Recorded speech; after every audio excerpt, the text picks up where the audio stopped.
resolution actually creates the commission, it would be, whether it's part of the Constitution or not, it would operate, that the Constitution would just be another layer of protection that could not be changed easily in the future. Yes, but it's not dependent on. What the constitutional amendment would do is it would give a constitutional basis for the independent commission that we were creating in SGR 3.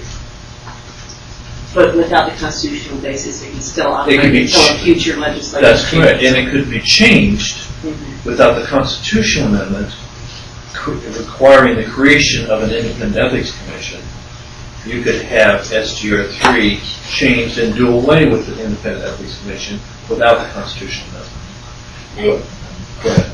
But SGR 3 now would be created, showing how the framework would work and would be active as soon as the effective date of the bill, which would be the 60 days after the close of the session. So voters wouldn't need to approve the constitutional amendment unless they wanted to make that a permanent part of government. That's or correct. permanent part of our Constitution. And is this the same? Was this the ethics interim committee bill, or how is it? Yes, let's go to the whole history real quickly. In the 2009 session, I had an ethics bill that was very similar to this. And what we did was we took the model of the Judicial Conduct Commission and said that's a model that works. We ought to be doing a model that is similar to that Judicial Conduct Commission and make it a legislative kind of commission, okay? We took the concepts from that Judicial Conduct Commission and put those into the 2009 bill. The 2009 bill did not pass. It did not even get numbered. We were still working on some of the details when the close of the session occurred. We then referred that through the Master Study Resolution to the newly created Interim Ethics Committee.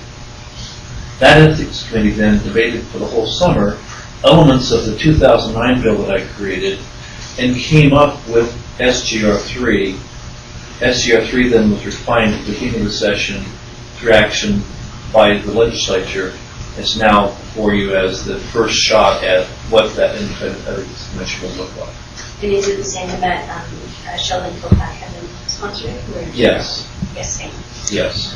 I spoke to Sheldon Kilpack about taking this bill actually before his resignation, before the events that led to his resignation. So we were working on that to pull those out. Well, let me just add a little nuance to this. Some of us are concerned about SGR 3, about the impact of it on the vote of the people when we do the House resolution, because we want to make sure that we understand what the public wishes are before we say we've got the commission.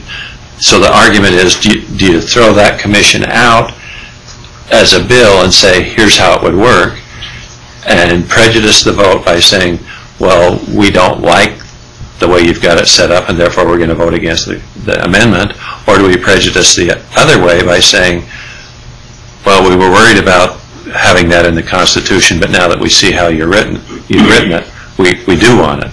And so there is some concern, and we're still working, I think, to figure out what the best way to address it is, to make sure that it's really a straight-up vote of the public to show whether they want to do it or not, and that the way it's structured does not become a conflict with the citizens' vote on the other amendment. So for citizens who might be hearing on the news ethics petition and gathering signatures, and the legislature's working on it, there's a lot of stuff coming at them, and they may have a hard time sorting through all that.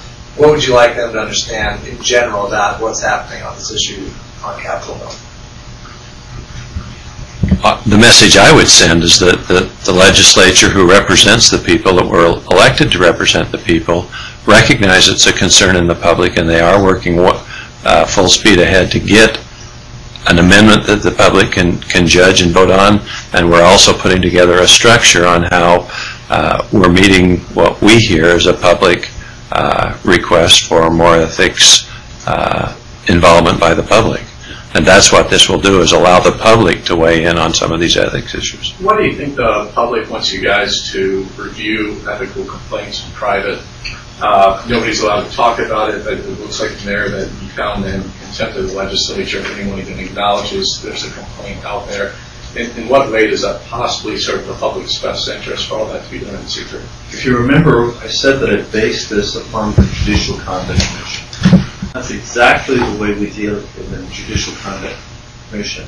Because what we do is we say, as you investigate the allegations to determine whether or not those allegations are accurate or not, that ought to be done in the same way as the Judicial Conduct Commission, as in a grand jury, as in any other type of investigative process. That is done in private to determine whether there's enough fact to warrant a public hearing. What we're doing wrong right now is we're investigating in public and then having closed doors hearings. That's exactly what we did in the Representative Hughes situation. We investigated in the open and then closed the hearing so that the media and the public couldn't even hear what the hearings were about. That's backwards. What we're saying is, you go and you investigate. You find out if there is value and validity in the allegations. If there is, then it's all open to the public. You have those hearings in the public. But it doesn't say value. It says they found them wrongdoing 4 of the 5. Why even bother having an ethics committee meet after that point if it's only already determined that these guys are guilty of violations? What they do is they establish it at a probable cause basis. For a lawyer, that means that you have enough evidence to move forward into a public hearing. Basically, charges being filed as opposed to any sense of guilt. Yes, if you want to use the criminal system as an example, because that's the way that the Judicial Conduct Commission has used it, you have the agency or the police investigating the allegations to determine whether there was enough probable cause to warrant filing a criminal information or an indictment through a grand jury. At that point, then everything is public. I don't believe anyone thinks it's fair to have someone convicted by malicious allegations that have no basis in fact. President Weiss, I just want to be clear. If SJR 3 passes, are you committed as a legislature to go forward with an independent ethics commission no matter what happens with the constitutional amendment? We're committed to go forward with an ethics commission. That's one of my hang-ups is the independent word, because I don't believe there is such a thing. Setting that aside, we are committed to go forward with a commission, yes. But not necessarily as it's outlined in SJR 3. Well, you may tweak that if the constitutional amendment fails? If the constitutional amendment fails, we'll have already passed this other bill that sets up how it goes. I think we'd come back in next year's session and fix what we perceive the message of the public to be. I don't think the legislature's interested in going contrary to the public will. Is that fair, Senator Valentine? Yes. In fact, you'll notice if you look at SJR 3, there is no coordinating clause that says that it only becomes effective if the constitutional amendment passes. You see those kinds of coordinating clauses from time to time in our bills that are dependent upon a constitutional amendment.